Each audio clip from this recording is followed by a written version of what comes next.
Once upon a time, there were two gentlemen named Quantity and Quality. These two individuals engaged in endless debates about who was more talented, never conceding to each other. So, the two decided to seek the counsel of a wise person for advice. After listening to the arguments presented by the gentleman Quantity, the wise person responded, "Indeed, you are correct."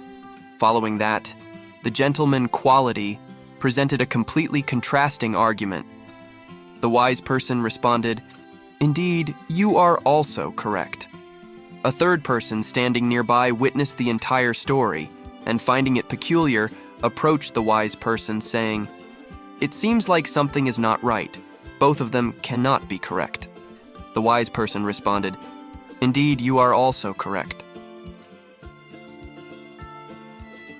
At this point, the wise person calmly explained, "Hey everyone, which is more important, the foot or the hand? In a world where understanding can never be perfect like this, it's challenging to always find some absolute truth.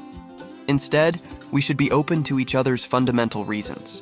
The more you can see the correctness and reasoning of conflicting parties, the more objectively you can understand those differences.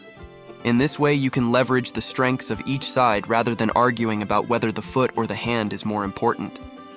Today, let's delve further into the perspective of the wise person together. First, let me present you with a real-life example. Jerry Uelsman, a photographer and professor at the University of Florida, divided his photography students into two groups as follows. The first group, the quantity group, would be graded solely based on the quantity of photos they captured. The more products, the higher the score.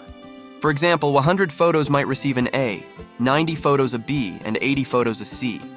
Meanwhile, the second group, the quality group, would be graded entirely based on the excellence of their product. They only needed to submit a single photo throughout the course. Therefore, students had to ensure that their photo was truly exceptional to achieve an A grade. This created a clear distinction between quantity and quality. At the end of the semester, he was surprised to discover that all the outstanding photos came from the quantity group. Throughout the course, students in the quantity group tirelessly captured photos, experimented with compositions and lighting, and tried various methods in the darkroom. They learned from their mistakes, continuously honing skills while producing hundreds of photos. Meanwhile, the quality group concentrates on meticulous calculations to achieve perfection, striving to produce the finest photos. Surprisingly, the outcome is that most photos from the quality group are significantly lower in quality compared to those from the quantity group. Voltaire, the writer, once wrote, "The best is the enemy of the good." We have been overly fixated on finding the best approach to the point that we never get close to taking enough action. Whether you lean towards the quality or quantity philosophy, this example serves as a good lesson for us to reflect on our own selves. Personally, I lean more towards quality than quantity in my life philosophy, and I acknowledge that I need to embrace lessons from quantity to further improve myself. There is a viewpoint that quantity will lead to quality, which is indeed accurate, but not very specific. Instead, one can use the phrase, "Quantity combined with experimentation and correction of mistakes results in quality." Experimentation, correction of mistakes. Here encompasses creativity, improvement, effort, refinement, all aimed at ensuring the desired value is conveyed. The key word here is balance. However, at different stages, each individual will have different balances. Therefore, whether you align with the quantity or quality philosophy, you both have your own strengths and weaknesses. All of us always have to find our own suitable balance. YouTube is a very typical example of this. There are many YouTube channels that have to produce hundreds of videos over several years just to reach a few 100,000 subscribers. However, you can see some exceptional cases with less than 10 videos and they have achieved millions of subscribers.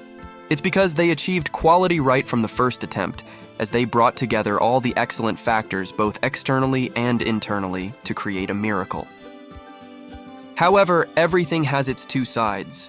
Miracles cannot always occur because they require time to accumulate. But there's something that will always keep you close to your quality achievements. And that is perseverance with your quantity. Even outstanding individuals who have achieved Nobel Prizes share a common point. They all publish a significant number of scientific reports, often more than others. After this quantity phase, the seeds of quality begin to sprout. From the wise person's story, we learn that the balance between quantity and quality plays a crucial role in achieving success. The quantity group represents patience and continuous effort, demonstrated through experimentation and error correction across many products. In contrast, the quality group focuses on optimizing each product, with creativity playing a significant role. When facing two opposing streams of thought, remember relativity to carefully consider before making judgments. Opposition doesn't necessarily have to be an adversary. In fact, to some extent, they can complement each other and grow together, much like the relationship between quantity and quality. Finally, your thoughts on the perspectives of quantity and quality are a valuable source of motivation for both us and the community. Don't forget to like and subscribe if you find this lesson helpful. Thank you for taking the time to share, and see you in the next videos.